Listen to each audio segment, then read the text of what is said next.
بسم الله الرحمن الرحيم. والفجر وليال عشر والشفع والوتر والليل إذا يسر هل في ذلك قسم لذي حجر ألم تر كيف فعل ربك بعاد إرم ذات العماد التي لم يخلق مثلها في البلاد وثمود الذين جابوا الصخر بالواد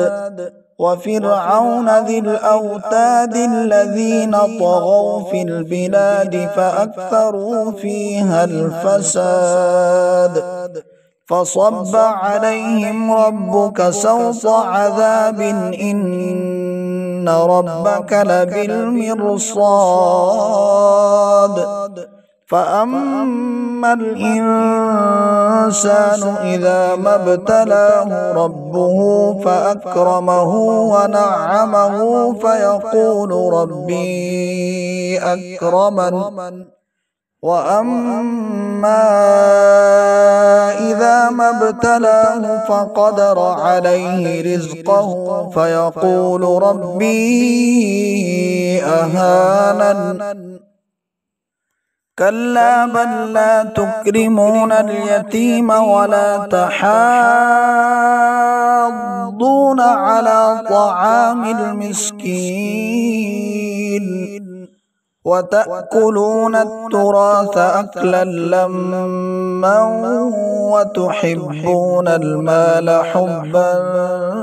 جما كلا إذا دكت الأرض دكا دكا وجاء ربك والملك صفا صفا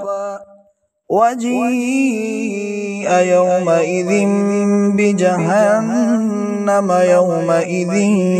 يتذكر الإنسان وأنى له الذكرى يقول يا ليتني قدمت لحياتي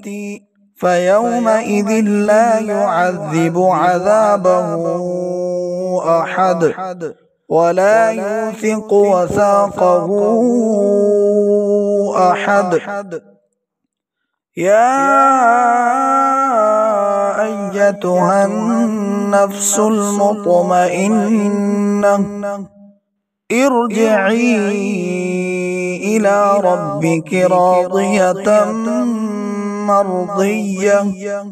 فادخلي في عبادي وادخلي جنتي.